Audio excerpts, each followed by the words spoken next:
Donc, comment préparer un braisé de bœuf? On va commencer par faire des coupes de légumes qui vont être régulières et belles. Donc, on a un oignon, deux carottes, puis un peu de céleri. On va aussi préparer de l'ail haché comme ça.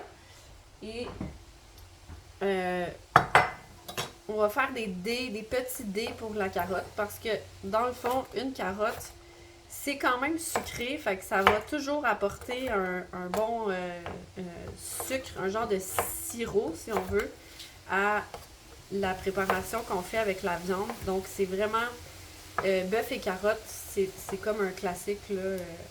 Ça va toujours ensemble. Puis, on va aller aromatiser ça avec des choses simples comme du vin rouge, du romarin, sel, poivre. Moi, j'y vais vraiment, vraiment simple. Donc là, j'ai fait des juliennes.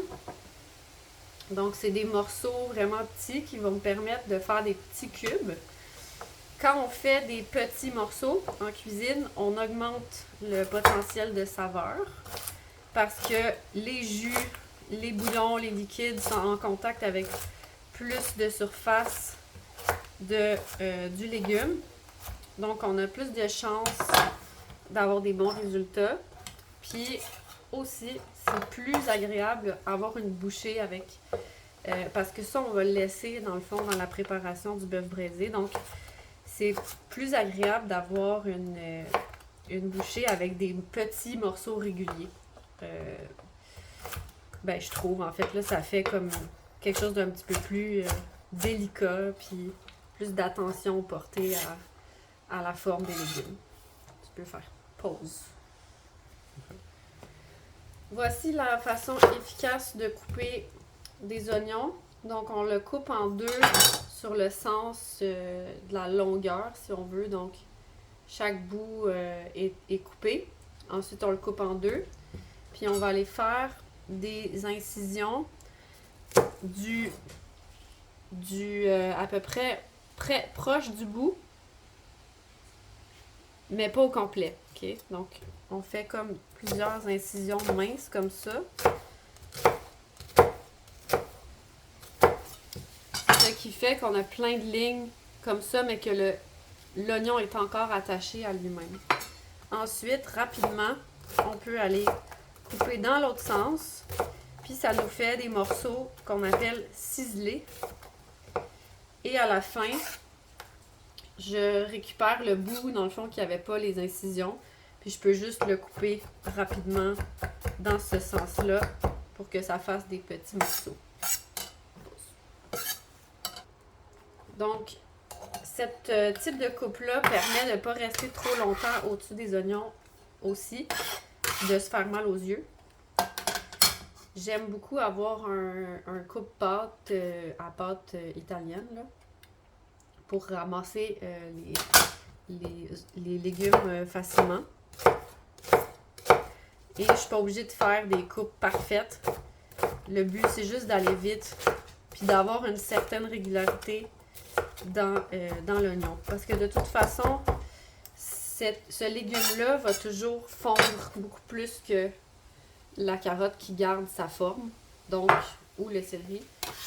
L'oignon, je porte moins attention parce qu'il fond, il se dégrade presque dans une longue cuisson.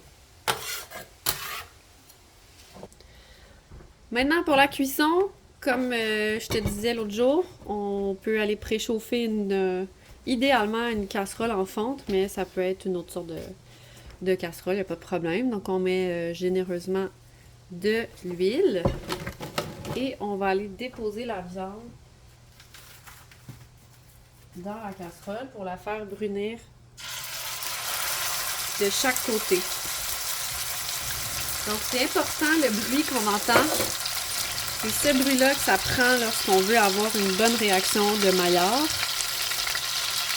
La casserole est au feu moyen doux. Ben, moyen fort plutôt. Genre entre 4 et 6 sur la cuisinière. Puis on attend que ça ne colle pas trop pour aller pouvoir la retourner. Donc idéalement, on a les morceaux bruns ici sur la viande qui montrent qu'on l'a bien saisi. Ceci permet de garder les jus à l'intérieur du morceau. Donc la viande a bien été saisie de chaque côté. J'ai préchauffé la cocotte de la mijoteuse pour pas qu'il y ait de choc de température et de perte de température inutile. Et je peux sortir ceci. Je vais aller, bien entendu, utiliser le contenu qu'on a dans le fond ici qui donne du goût aussi à la préparation. Donc, je vais d'abord mettre les oignons pour les faire suer dans l'huile qui a servi à faire griller la viande. Et je vais aller le plus possible gratter le fond de cuisson pour aller faire lever la viande qui aurait un petit peu collé ou les sucs de viande qui auraient un peu collé. On a rajouté les carottes, le céleri et on voit que la préparation commence à fondre un peu. Donc je vais rajouter l'ail, mais je vais continuer à bien brasser puis à une température quand même assez chaude. Comme je disais, il faut toujours, je pourrais éteindre ça, il faut toujours cuisiner avec les oreilles aussi, puis s'assurer qu'il y a ce bruit de sizzle là. Donc régulièrement pendant une cuisson, on va aller réajuster le bouton de la cuisinière pour rajouter de la chaleur si on n'a plus le bruit. Parce que lorsqu'on ajoute des aliments, on fait baisser la température de la préparation et donc on peut briser le résultat à cause de ça, parce que là il y a une perte de chaleur, donc les légumes cuisent moins bien, puis on n'a plus la réaction de Maillard dont j'arrête pas de parler, qui est super importante. Une fois que les légumes ont bien sué dans la poêle, on va aller déglacer avec du vin rouge. Donc je prends celui-là qui est comme pas très cher à la SAQ. Puis j'y vais toujours à l'œil. Malheureusement, il n'y a pas de recette fixe. Donc cette action-là donne du goût et elle va rassembler tous les sucres de cuisson. Dans le fond, ça va les récupérer, donc les décoller du fond de la casserole.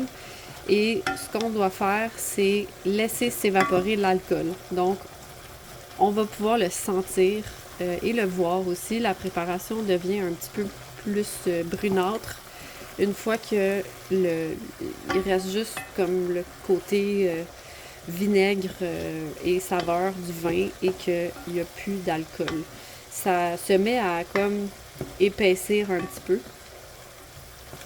Et c'est important de ne pas rajouter rien d'autre ou de ne pas mettre le couvercle parce que ça va goûter trop le vin alcoolisé. Le but, c'est vraiment juste d'aller chercher les saveurs au fond puis de permettre au mélange là, de bien récupérer toutes les molécules, mettons, contre les parois de la casserole. On doit aussi cuisiner ça à l'oreille. Donc, s'il n'y a pas le bruit de cuisson, la poêle n'était pas assez chaude, puis le résultat ne sera pas comme souhaité. Donc, on voit, si on voit bien, la préparation commence à s'être presque toute évaporée. Donc, c'est ça qu'on veut lorsqu'on déglace une poêle. On voit que quand je tasse les légumes, le jus ici se met à couler, mais comme très doucement. Donc, ça a déjà épaissi. Ça a déjà fait un genre de petit sirop avec le sucre des oignons puis des carottes. Et ce sera donc le temps d'assaisonner. Donc, un petit peu de piment pour relever la préparation.